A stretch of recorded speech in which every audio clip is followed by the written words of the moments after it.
हनुमान् श्रीपदो वायुपुत्रो रुद्रो नघोजरः अमृत्यवीरवीरश्च ग्रामवासो जनाश्रयः धनदो निर्गुणः शूरो वीरो निधिपतिर्मुनिः पिङ्गाक्षो वरदो वाग्मी सीता शोकविनाशकः शिवः शर्वः व्यक्तो व्यक्तो धराधरः पिङ्गकेशः पिङ्गरोमा श्रुतिगम्यः सनातनः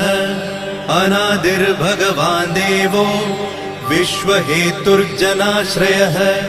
आरोग्यकर्ता विश्वेशो विश्वनाथो हरीश्वरः भर्गो रामो रामभक्तः कल्याणप्रकृतिस्थिरः विश्वम्भरो विश्वमूर्तिर्